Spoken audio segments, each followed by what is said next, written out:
Muy buenas tardes, amigos míos, pues bienvenidos una vez más a su programa de planeación intelectual, programa que siempre tiene como propósito darles información y hacer de lo complicado sencillo para ustedes. El programa anterior tuvimos la oportunidad de transmitir directamente en nuestra casa radiodifusora, donde tuvimos como invitado especial al licenciado y maestro Mauricio Mubarak, en el cual ese tema platicamos sobre la norma de calidad de los despachos de auditoría, la SQC1. Eso es un tema con el cual vamos a darle continuidad el día de hoy, basado en los siguientes aspectos que ahorita debemos tomar muy en cuenta para efectos de una verdadera información financiera. Estamos hablando lo que normalmente conocemos en el argot como gobierno corporativo. Ese es un tema con el que vamos a iniciar el día de hoy. Esperemos hacerlo de lo más sencillo para ustedes y platicarles unos antecedentes que tenemos al respecto de este tema, que sí es algo complicado, pero bueno, vamos a buscar la manera de podérselos explicar a ustedes de una manera muy sencilla. Por otro lado, pues también les informo que en nuestro próximo programa, ahora vamos a iniciar el planteamiento de hablar en nuestros próximos programas para que todas las personas interesadas conozcan los temas que dentro de 15 días vamos a platicar. No desconozco todavía si va a ser a través de nuestra casa radiodifusora o posiblemente transmitamos de algún otro lugar de la Ciudad de México, donde tendremos un tema muy interesante que es lo que es la prevención del lavado de dinero, para lo cual tendremos como invitada a la presidenta del Colegio de Contadoras Públicas, Alma Leticia Bonilla, y la coordinadora Justina Sánchez Malagón del Colegio de Contadoras Públicas. Entonces será un tema muy interesante que va compaginado a los temas que ahorita del programa pasado y del día de hoy estaremos tratando de dar para ustedes. Bueno, les recordamos también, amigos míos, que tenemos nuestro correo electrónico planeacionintelectual@gmail.com para que de alguna manera ustedes puedan tener contacto, comunicación con nosotros en el sentido de lo que quieran comentar, temas a tratar o bien aclaraciones, cualquier punto de los temas que hemos visto, no sobre el programa de hoy, sino del programa anterior, que no dejan de ser programas que tienen esa intención, que ustedes estén familiarizados con ciertas cosas que a veces no llegan a nuestras manos, pero que están ahí presentes, como es la norma de calidad de los despachos. Y esa norma de calidad junto con gobierno corporativo tienen una raíz común. Y bien, bueno, pues empezando con nuestro tema, ustedes me dirán, ¿qué es esto de gobierno corporativo? ¿Es derecho corporativo o gobierno corporativo? Derecho corporativo lo conocemos como desde el punto de vista jurídico como un híbrido de diferentes ramas del derecho con el propósito de coadyuvar para integrar toda la legislación que pueda servir a las empresas para integrarse, para constituirse y para administrarse y cumplir con los requisitos que las normas requieren para todo tipo de empresas. El derecho corporativo es tan amplio como las necesidades que tenga la empresa o por el tamaño y estructura compleja que pueden llegar a tener todas las negociaciones, tanto empresas nacionales, no se diga las transnacionales. Por otro lado, el gobierno corporativo busca resolver un problema de transparencia en la información. ¿Esto qué fue? Vamos a recordar un acontecimiento, no sin perder de vista a las grandes firmas, a los Big Four, Mancera, Ernst & Young, Deloitte, KPMG y PricewaterhouseCoopers, que son, digamos, que los despachos líderes en el mundo, no dejando fuera a la firma Anderson y a la firma McKinsey.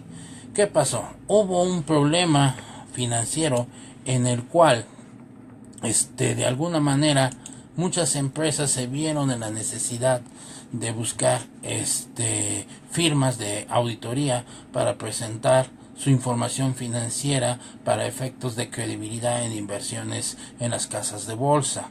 Esa situación particular generó dos monstruos empresariales, en el cual uno fue Enron, que nace en 1985, que se deriva de las fusiones de Houston Natural Gas y de una empresa similar de Nebraska, Internorth.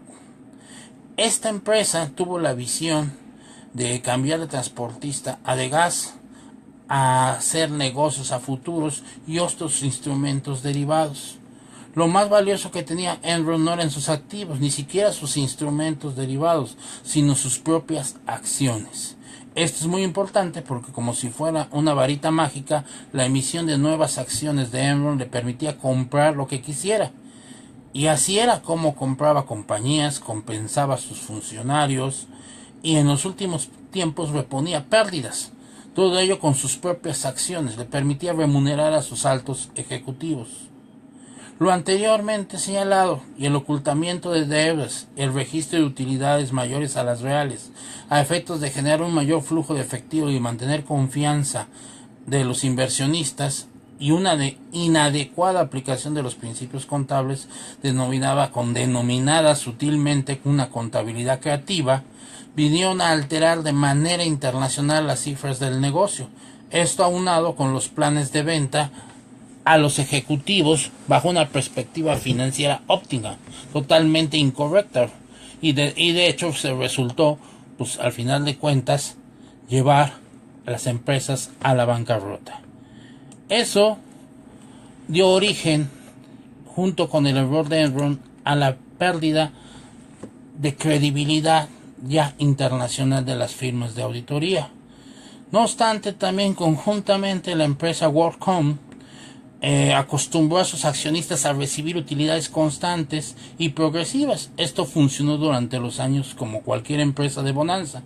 Sin embargo, cuando la misma pasó, los accionistas siguieron recibiendo sus utilidades. O sea, pasó la época de bonanza, hubo etapas críticas económicas y sin embargo los accionistas, para de alguna manera, se acostumbraron a recibir ciertas cantidades, un estatus de vida posiblemente extremadamente elevado, y para no presentar situaciones entre los propios socios, siguieron repartiéndose a esos niveles utilidades, pero eran resultados volátiles, porque en la línea de las expectativas planeadas ya no tenían esa capacidad de resultados, y mucho menos a corto plazo.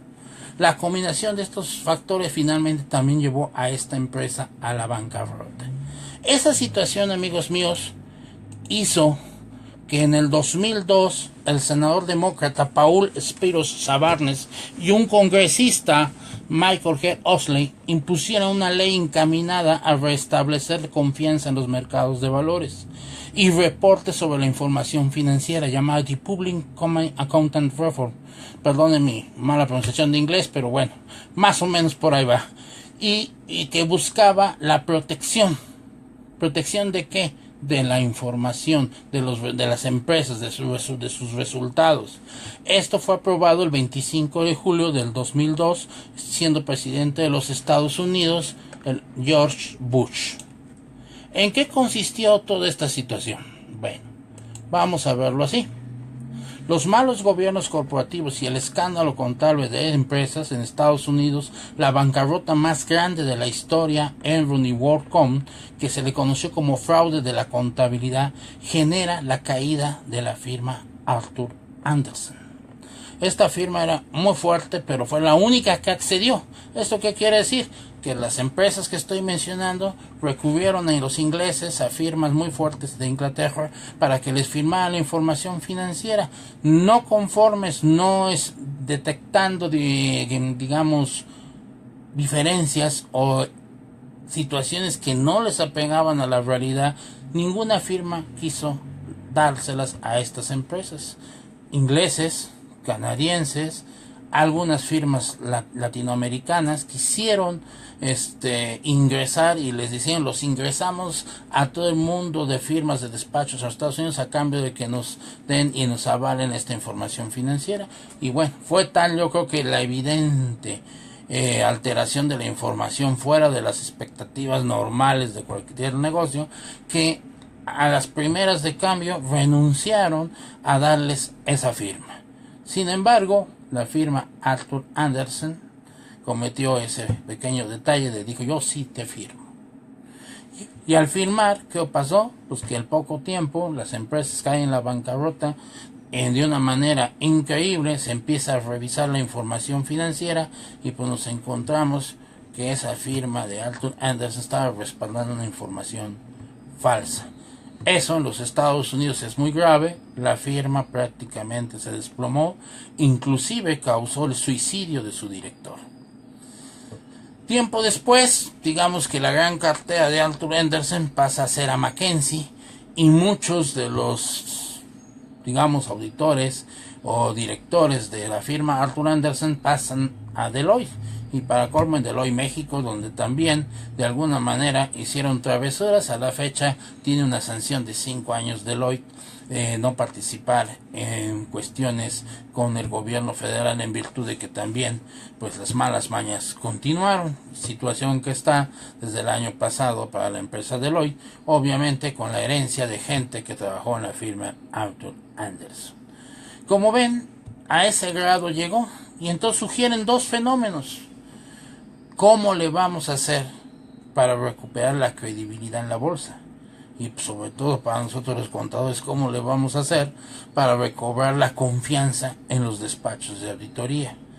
Entonces, fue una necesidad que obligó a varios puntos estratégicos mundiales para poder tomar cartas en el asunto. ¿Cuál fue la carta en el asunto que se tomó? Bueno, el IFAC dijo: ¿cómo voy a poder ofrecerle certeza financiera y confianza en las firmas mundiales, que sea el nombre que fuesen? Y entonces dijo: voy a establecer una norma de calidad para los despachos de auditoría, que es la norma que en el programa pasado platicamos de ella, que es la SQC1, que es la norma estándar de calidad de los despachos de auditoría, como un punto inicial. Por otro lado, pues esa situación originó que nuestros amigos, que específicamente, para ser exactos, déjenme tomar aquí unos datos, de este senador demócrata Paul Sarbanes y el congresista Oxley impusieron esta ley sobre la información financiera. Esta ley enfoca en siguientes aspectos. Es más conocida como una ley de principios en un primer plano. Perdón que lo explique un poco, estoy buscando las palabras para poder decirle a ustedes el proceso por medio del cual esta ley nace, buscando que la transparencia en la información. Esta ley se conoce como la ley LSOX, como mayor contracción para su fácil pronunciación, inclusive de su servidor, la ley LSOX, y tiene unos objetivos, que es mejorar el nivel de control y gobierno corporativo, asegurar que los ejecutivos de las empresas estén conscientes de la información financiera, y ahí va el punto, que los ejecutivos de las empresas estén conscientes de la información financiera. Ahí estoy involucrando comisario, administración, socios, consejeros externos e internos, auditoría interna, auditoría externa, y todos con el poder de su firma, para que digan que no, después digan yo no lo sé. Entonces, bajo esa idea, nos dice que la ley SOX, que es asegurar que los ejecutivos de la empresa estén conscientes de la información financiera, la cual debe emanar de un ambiente de control. Debe de incrementarse el nivel de confianza de los inversionistas a través de un sistema regulatorio robusto y que dé certidumbre respecto a la integridad y suficiencia de la información reportada. Evitar o identificar el fraude o tentativa de fraude. Hacer responsable a la administración de la información que se presenta y se libere a los accionistas. Mejorar el desempeño de los auditores externos. Mejorar el desempeño de los consejeros y los comités de auditoría. Y hablo comités en plural, más adelante vamos a hablar de ello. Establecer un nivel de independencia óptimo en todos los órganos de vigilancia. Evitar pérdidas millonarias para accionistas e inversionistas públicos. Esos principios no son aparentemente algo sofisticado, pero realmente son muy utópicos si no estableces verdaderamente un sistema de información financiera transparente, no vas a lograr nada de lo que estamos hablando. Entonces el gobierno corporativo ya tenía sus antecedentes, no es una novedad que parta de esta iniciativa de ley que establece la ley SOX. Ya había antecedentes en Inglaterra con el código Carbury, por Greenbury Report en 1995 y por el Comité Hampel en 1998. Ya ha habido en el mundo muchos antecedentes de gobierno corporativo, pero es un gobierno corporativo muy básico que no llegó a modificar ni a reestructurar todo lo que es la información financiera y los órganos que la manejan, los órganos que la dirigen. En España también teníamos el Código Olivera de 1997, en Canadá también teníamos otro comité de evaluación de gobierno de empresas, en los Estados Unidos había un comité Blue Ribbon de 1996, o sea, estamos hablando que en los 90s ya había diferentes tipos de antecedentes sobre la que se refiere al gobierno corporativo. Ahora, en la actualidad, este gobierno corporativo está estructurado en base a principios de la OECD, en México al Código de Mejoras Prácticas Corporativas, a la Ley del Mercado de Valores, la Ley de Instituciones de Crédito y la Ley Sarbanes-Oxley o Ley SOX, como mejor consideren ustedes. La OCDE, como órgano regulador de la información, conciliador y de alguna manera un organismo que permite buscar hegemonía en las relaciones económicas de entre los países miembros, define el gobierno corporativo como una herramienta que permite balancear los objetivos económicos y los sociales y aquellos de los individuos y de la comunidad en marco del gobierno corporativo, o sea, que aliente el uso eficiente de los recursos, así como su debida contabilidad. El objetivo es acercar los intereses de los individuos, las corporaciones y a la sociedad en su conjunto. O sea, nadie debe estar ajeno a la información financiera que al final del cuento está dispuesta al inversionista, que es el público. Por lo tanto, en la OCDE nos señala que el gobierno corporativo es el conjunto de relaciones entre la administración de la sociedad, su conjunto de sus accionistas y los terceros interesados. ¿Qué más? Es un mecanismo de los accionistas que sirve de contrapeso y guía de la administración. ¿Basada en qué? En reglas preestablecidas. Se establecen derechos, se establecen obligaciones y se debe de establecer un sistema.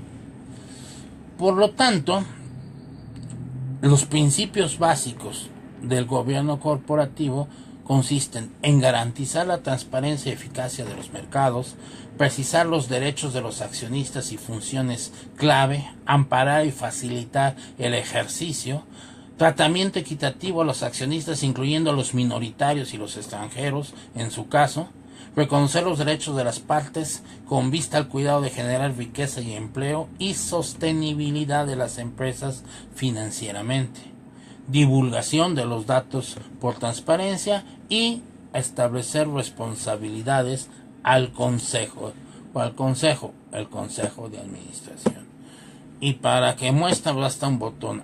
La OCDE, a través del gobierno corporativo, nos establece una serie de recomendaciones a este Consejo de Administración. Uno es que debe de dar confianza de la conducción honesta de los negocios de la sociedad, cerciorarse del trato igualitario a los accionistas y acceso a la información, definir la visión estratégica y la operación de empresa, asegurar la revelación de la información de la administración, asegurar los mecanismos de control interno y calidad de la información, aprobar las operaciones y políticas con partes relacionadas, un tema en México ya muy dominado para efectos fiscales, como ya todos sabemos. Identificar y analizar prevención de riesgos financieros, riesgos de estructura de organización, revelar los hechos indebidos y proteger a los informantes. Cuando hablamos de proteger a los informantes, amigos míos, ¿a qué creen que se refiere? pues ¿quién conoce muchas veces la situación de una empresa? La gente de adentro. ¿Y qué pasa si habla? Pues de menos un despido.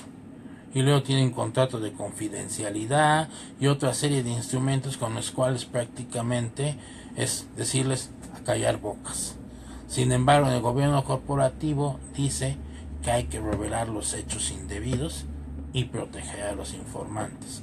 O sea, este gobierno corporativo va a tener una serie de elementos, serie de unidades de información independientes cada una entre sí, de tal manera que no puedan vincularse para que en un conjunto pudiesen realizar una acción de alterar información o de conductas ilícitas, partiendo de que para que eso sucediese pues tendría que ser un involucrar a muchos grupos externos que sin tener relación entre sí, pues dónde está la confianza, no nos conocemos, cómo se podrían permitir actuar de mala fe en la información y en el accionar de una empresa. De esa manera es una forma de disminuir el riesgo. Sabemos que en la realidad los riesgos siempre existirán, pero al final de cuentas la disminución del riesgo minimiza que sean empresas las que hagan actos de manera ilícita y que de alguna manera sean empresas que no den un impacto a una economía de una nación. Es decir, que el error de Malcolm y el error de Enron causaron una situación de bancarrota en los Estados Unidos, en una potencia económica, pues quiere decir que eran empresas de alto impacto económico, líderes económicos, y que de alguna manera el haber afectado de esta manera la economía de una nación pues es realmente de trascendencia, y a través del gobierno corporativo al menos estos gigantes económicos no caigan en esos vicios, y que los pequeños que en un momento dado al no poder cumplir o no utilizar correctamente el gobierno corporativo, bueno, el impacto de la economía de una nación no sea realmente de trascendencia y no cause los daños que estos ejemplos llevaron a 2 congresistas y a un senador a tener que hacer propuestas y generar una ley por una situación de mala administración fraudulenta de solo 2 empresas. 2 empresas que dieron pauta a un quiebre de una firma internacional posiblemente tan fuerte como los Big Four que ya mencionamos. Entonces las recomendaciones a este consejo directivo de las empresas, a este consejo de administración, pues es precisamente revelar todos los hechos indebidos, proteger a los informantes, que se considere la opinión de terceros en la toma de decisiones. Entonces, estamos hablando que en el informe que se presente en la asamblea, tanto en la asamblea de un consejo de administración como una asamblea de socios, no nada más es la información financiera, van a ir opiniones de terceros. Llámese auditores, llámese clientes, llámese proveedores, llámese cualquier otro tercero interesado. Lo cual implica esas observaciones harán tela de juicio para discusión en una asamblea para una mejor toma de decisiones. También, obviamente, el gobierno va a exigir que este consejo de administración debe establecer planes de contingencia y códigos de ética. A veces cuando hablamos de código de ética, como me van a decir, muy utópico, pues no, los códigos de ética estamos hablando de la profesionalización, la lealtad, la honestidad y la ética profesional que cada uno de ustedes amigos tiene y que todos pretendemos siempre llevarlo en pos de cumplimiento de todas las leyes y evitar caer en ilícitos fraudulentos. De igual manera, el gobierno corporativo recomienda al Consejo de Administración que verifiquen en la toma de las decisiones las opiniones del Comité de Auditoría, el Comité de Evaluación de Remuneraciones, el Comité de Finanzas, Planeación y consejeros independientes. Fíjense todos los órganos que están tomándose en cuenta para integrar o estar alrededor de ese consejo de administración. Si alguien me dice el gobierno corporativo es una institución demasiado costosa, sí, no todas las empresas van a poder generar toda la infraestructura para completar todas las recomendaciones estructurales que promueve la OCDE y el Código de Mejoras Prácticas Corporativas y el propio gobierno corporativo. Pero bueno, podríamos decir que muchos lo harán no completo, pero empezarán a integrar algunos elementos que les sirvan, que den confianza a terceras personas sobre su administración, sobre su procedimiento y sobre la confianza en la información financiera que presentan. Bueno, amigos, pues son recomendaciones que la OCDE en términos generales está dando a todas las empresas a la hora de establecer su gobierno corporativo. Cuando hablamos de gobierno corporativo, estamos hablando de que el factor fundamental es el apoyo de ciertos, vamos a llamarles comités. Yo diría órganos estructurales que formarán parte ahora del organigrama de una empresa. ¿Por qué? Porque el Consejo de Administración va a tener que tener integrado un informe de un comité de evaluación y remuneración. ¿De quién? Pues de la gente de alto nivel, de los ejecutivos de las empresas, para evitar que a través de remuneraciones, a través de monumentos, de dividendos, pues las empresas sufran un desbalance económico, una pérdida de liquidez, o hagan operaciones que podamos considerar no legales, ilícitas o extremadamente impropias del nivel de la capacidad de la empresa. Entonces este comité de evaluación y remuneración, que como contexto en términos de un organigrama general no existe, que hablamos de un área de recursos humanos, que hablamos de un área personal, que hablamos de un área financiera, sí, pero específicamente un comité de evaluación y remuneración a altos directivos, socios, administradores, gerentes generales, comisarios, no existe. Entonces dice el gobierno corporativo, dice, me lo pones porque me vas a tener que estructurar y me vas a fundamentar y motivar bien la estructura de este comité, que va a vigilar que precisamente no haya fugas de recursos a través del pretexto de utilizarlo mediante el sistema de remuneraciones. Una forma de proteger la pérdida o el desvío de recursos de una empresa. 2. El comité de auditoría. Nuestro comité de auditoría va a estar constituido de la siguiente forma. Si el comité de auditoría normalmente no es el órgano que realmente ejecute la labor de revisión, para eso tendrá a la auditoría interna, el auditor externo, los consejeros y el área de planeación. Y el comité de auditoría va a ser el recopilador de la información, el analista de las discrepancias de los diferentes órganos revisores que se impongan, y finalmente va a emitir un dictamen en el cual resumirá, sin desvirtuar la información de origen, e integrarla al informe del Consejo de Administración. Ese comité de auditoría va a tener una discrepancia desvinculada del Consejo de Administración, de tal manera que ese exija que a la hora de que el Consejo de Administración realice su informe digno de presentarse a la asamblea, esté acompañado de ese resumen del comité de auditoría, conjuntamente respetando el origen y las recomendaciones de estos sectores. Repito, el auditor interno, el auditor externo, con los consejeros, el área de planeación y, si ustedes quieren, hasta el área jurídica. Eso ya quedará a manera de estructura de cada una de las empresas. Lo importante es la exigencia que nos impone el gobierno corporativo de establecer un comité. Ese comité recopilador, centralizador de diferentes criterios, resaltando discrepancias e inclusive haciendo una especie de compulsa con el reporte del propio Consejo de Administración. Y evidentemente anexo el comité de evaluación de remuneración. Vamos 2 comités, viene un tercero, el comité de finanzas y de planeación.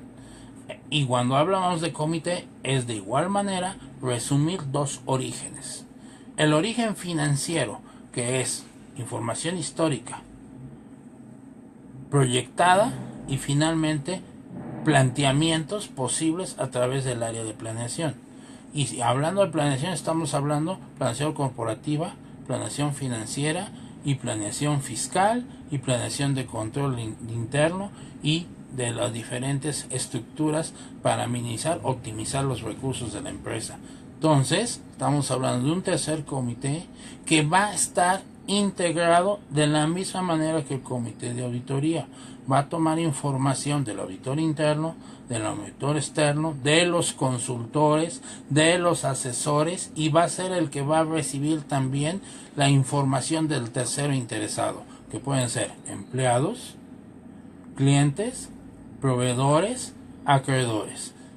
Y este comité, al recibir toda esa información, va a anexarlo junto con lo del comité de auditoría y el comité de evaluación, debe de ir acompañando al informe del Consejo de Administración. Entonces imagínense, ya quiero que piensen, amigos míos, trato de hacer la explicación de lo más sencillo posible. Recuerden que nuestro programa es hacerlo complicado sencillo para ustedes, pero no deja de sí tener una cuestión técnica, que cuando nos dicen que ya el contador ya no tiene fuente de trabajo, que las declaraciones se van a hacer solitas, que dicen que ya no va a necesitar las empresas un contador, yo digo que no van a estar uno, van a estar 5, uno para gobierno corporativo, otro nada más para que se dedique la revisión de deducciones, otro para que haga facturación, otro para que coordine, otro para que audite, y ustedes pónganle el puesto y las actividades que requieran. Decimos en el mundo de la contabilidad que los contadores no somos uno, somos una mesa redonda, un Camelot de información que en su conjunto debe llevar una sola espada, y no precisamente la de Arturo, sino el desenvaine de una directriz que llegue a un buen resultado de las empresas. Eso es la base de un consejo de administración que esté incorporado a un excelente gobierno corporativo, y por consiguiente un análisis de la orden del día en una asamblea de socios con toda esa información previa. Yo creo que los socios podrán hacer una toma de decisiones adecuada en las asambleas que efectivamente lleven a cabo.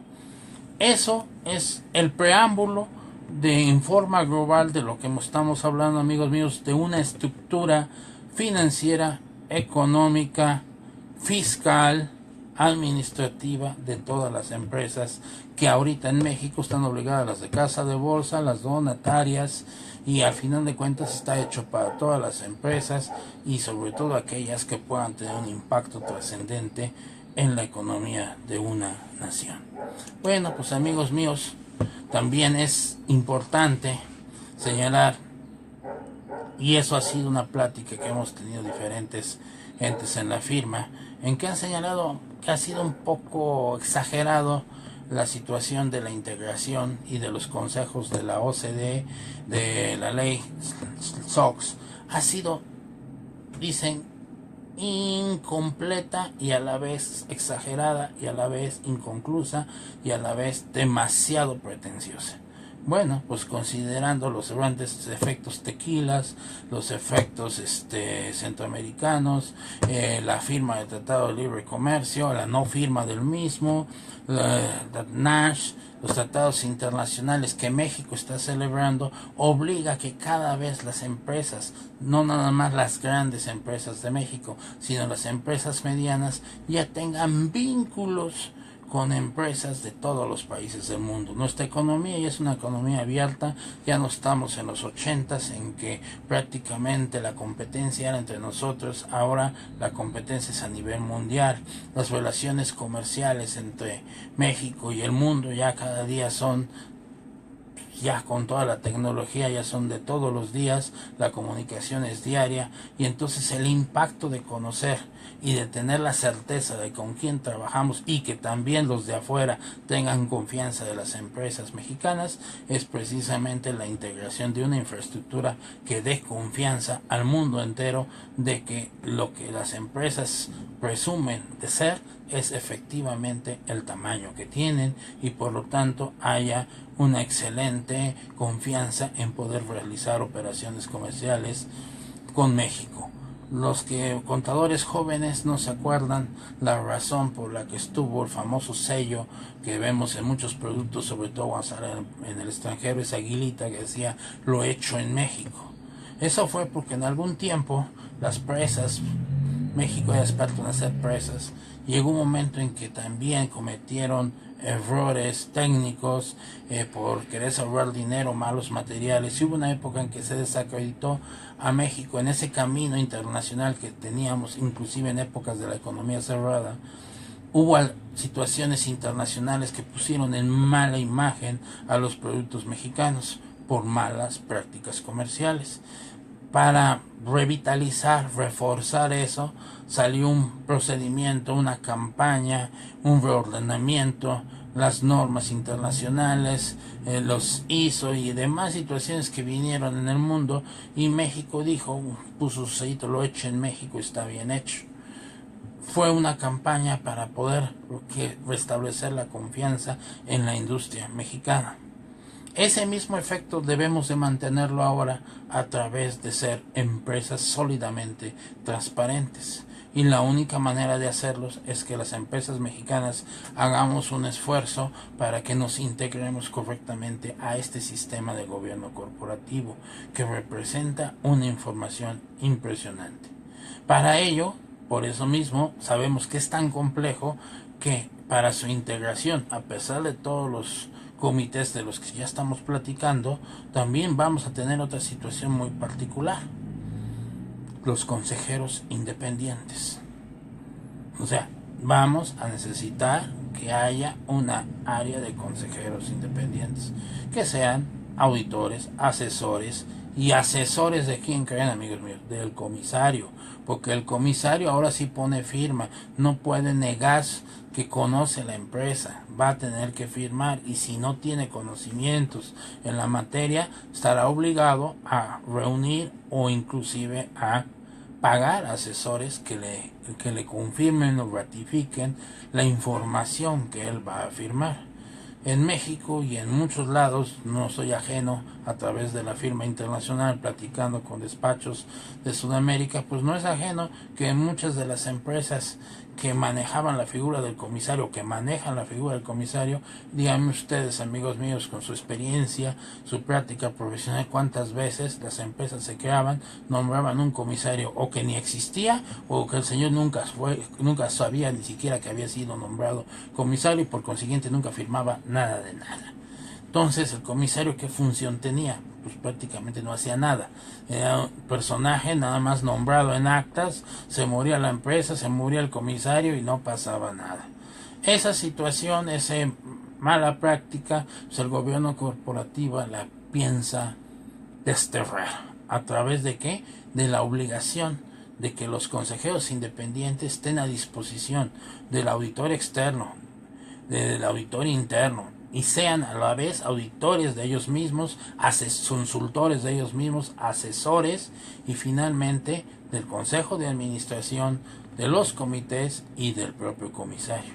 O sea, en pocas palabras, en la forma en que les estoy planteando este ejemplo, es para darles una idea de que ahora la información va a ser volátil, en el sentido no de que esté alterada, sino de que va a pasar por muchas manos para que de alguna manera no pueda haber malos manejos o actos de carácter fraudulento en la información financiera. Ustedes me dirán que peco de santo, que para todo ya sucede algo, que para todo ya hay cambios, que para todo hay mañas. Pues sí, se trata no de erradicar al 100%, sabemos que nada en la vida es al 100%, pero minimizar el riesgo a un grado en que México recupere la confianza ante el mundo de empresas sólidas y que realmente sean quien dicen que son, pues es una garantía para que la participación sea genial entre México y tenga la apertura de sus productos a nivel del mundo. Con el freno del Tratado de Libre Comercio, la negativa de la política norteamericana, pues es claro que México va a voltear a China. Inglaterra ya dijo, yo se apunto. China dice, si no firma Estados Unidos, yo le entro. Sudamérica voltea, nos han dicho, el presidente Evo Morales lo dijo, por favor, volteen. México voltea hacia el sur, hacia el cono sur. México puede ser líder, lo es ya líder en muchos aspectos, va a la vanguardia en el estudio, en el conocimiento. Lo he dicho en muchos programas que toda la infraestructura, el estudio, los libros de la carrera de contador, de derecho y de otras materias son básicas, y libros de estudio de todos los grados de las profesiones de contador, abogado y algunas otras en todo Centro y Sudamérica. Somos un país líder en información, en conocimiento, técnicamente hablando, profesionalmente hablando, y en nuestros ramos, señores contadores, señores abogados, señores economistas. Nuestro peso como nación es importante, nuestra capacidad de infraestructura, de saber diseñar programas, manuales, procedimientos, información, credibilidad de revisores, de auditores, de planeadores, de asesores, de consultores, póngale el nombre que ustedes quieran. México tiene una fuerza, una potencial profesional impresionante, y es por eso mismo que debemos coadyuvar a que nuestras empresas tengan esa capacidad de infraestructura para que presenten una información confiable, y de tal manera sean confiables para México y el mundo. A través del programa no puedo presentarles material, pero con mucho gusto la forma de visualizarlos son organigramas en los cuales está estructurado el gobierno corporativo.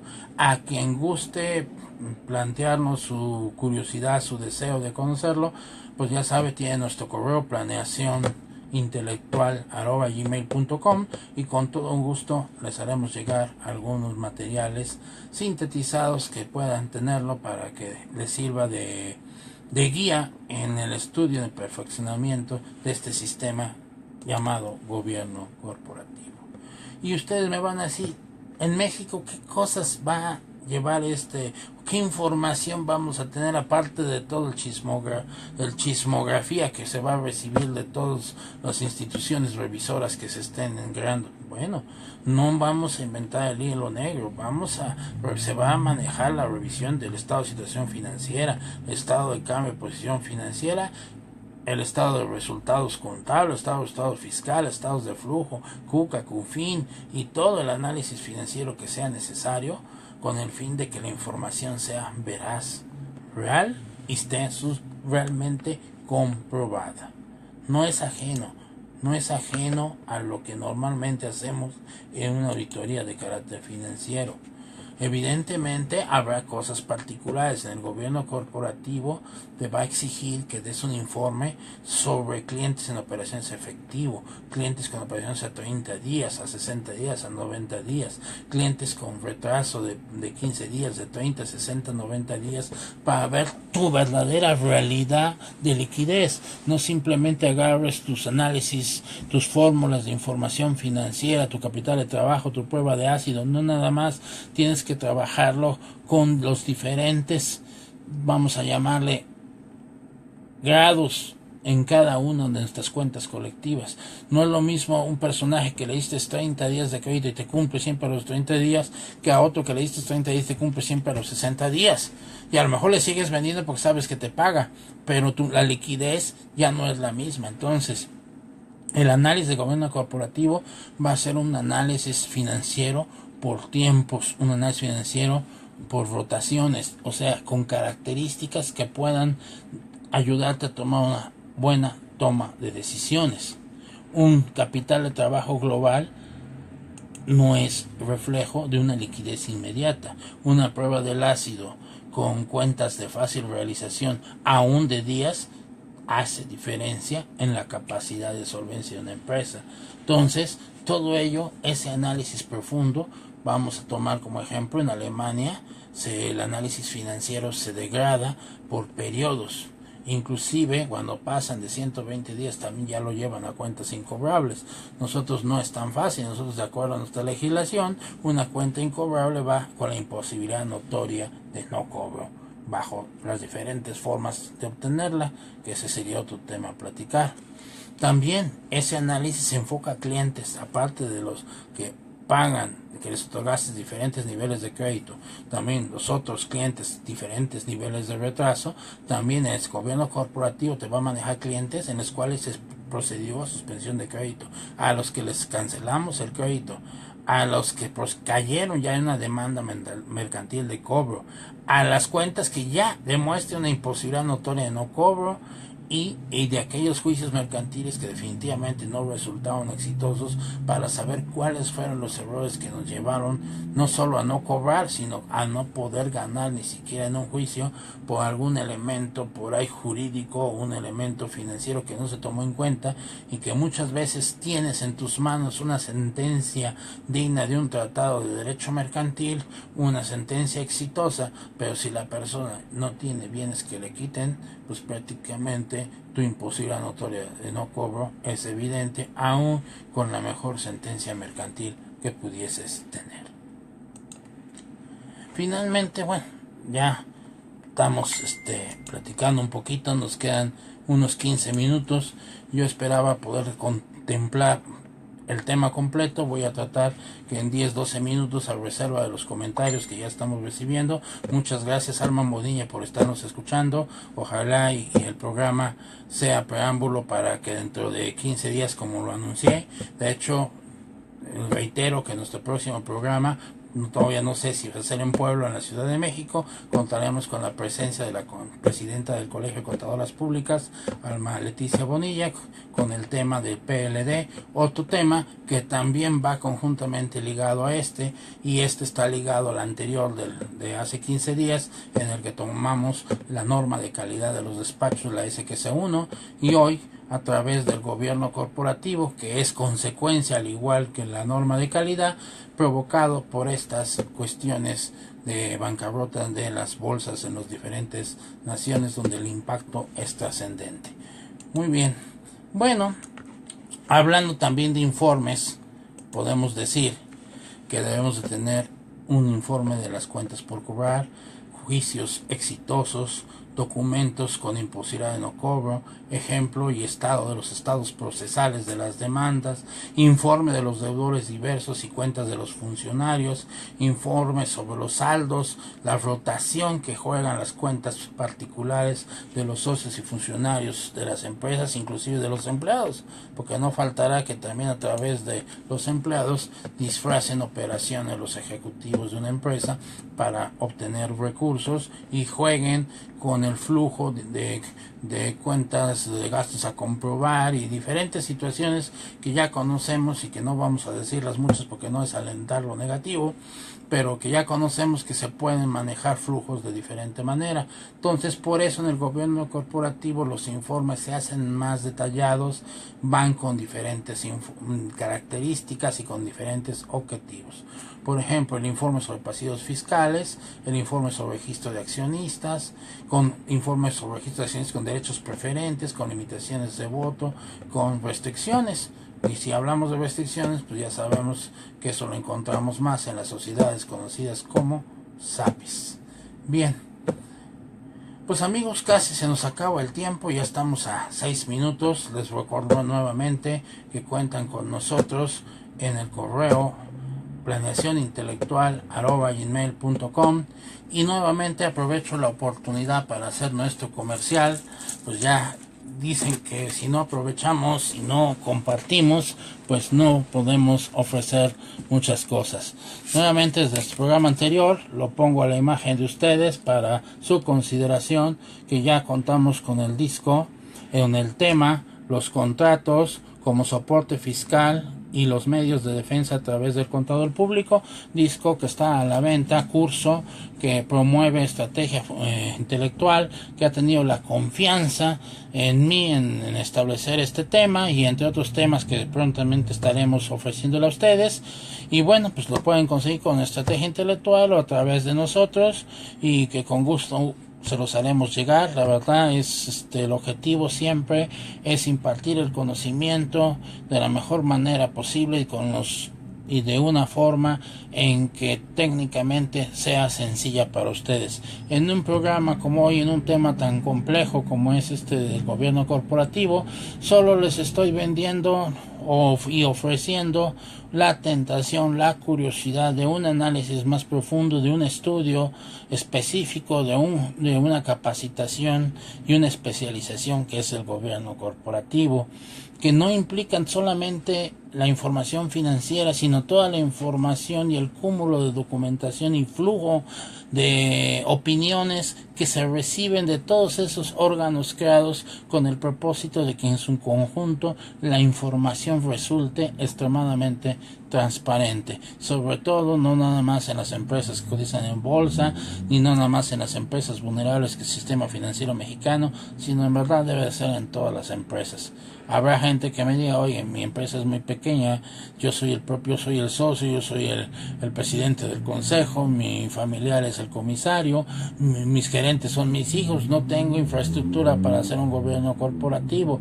Es correcto, es una evolución, pero en la búsqueda de que todas las empresas mexicanas crezcan para que la mayoría ya no sean empresas chicas, sino en el propósito, yo creo que de la economía ideal de todos es pensar de que las empresas chicas se conviertan en unas empresas enormes y en la medida en que van creciendo tienen un impacto más trascendente en la economía de una nación, y entonces deben irse involucrando bajo estos elementos recurrir a esta técnica, vamos a llamarla de esta manera, que coadyugue para que su información y su certeza den confianza al cliente, al empresario, a otros organismos internacionales, inclusive para bajar recursos económicos de apoyo, crean en uno, pues tenemos que ofrecer información verídica, real y respaldada y sustentable para que se confíe en México en sus objetivos. México cuenta con muchos procedimientos para bajar recursos y de apoyos que a veces las empresas no se les concede porque no reúnen ciertos requisitos y el principal es confianza. Ese es un elemento muy fundamental para que los recursos sí cumplan los fines para los cuales se proyectan ofrecer a todo el inversionista, a todo el que quiere realizar una labor social, a todo el que quiere aportar algo para el crecimiento del país. A veces la confianza se ha perdido y necesitamos ayudar para que esto dé una certeza de la naturaleza de todas las organizaciones económicas que integran nuestro país. Pues amigos míos, este es solo una pequeña probadita de todo un curso que tenemos de gobierno corporativo que se llevan 15 horas de menos y una serie de estudios, de informes que integran todo un planteamiento, toda una infraestructura, todo un manual de organización que constituya el fortalecimiento de una empresa a través de sus órganos de administración. Amigos míos, les recuerdo también el día de hoy, pues casi estamos a punto de celebrar un año de transmisiones. Esperemos que al día de hoy hayamos sido siempre apoyo para ustedes. Esperamos cada día hacer un programa mejor. Su servidor buscará siempre a la gente idónea, gente especializada y pues gente que ha tenido una trayectoria en cada una de las áreas de temas que expresemos a todos ustedes. Y bueno, amigos míos, por el día de hoy les agradezco una vez más que se hayan tomado el tiempo, una tardecita a lo mejor después de comer, o se hayan dormido o se hayan mantenido despiertos, cosas que me daría mucho gusto. Les agradezco una vez más que tengan confianza en nuestro programa.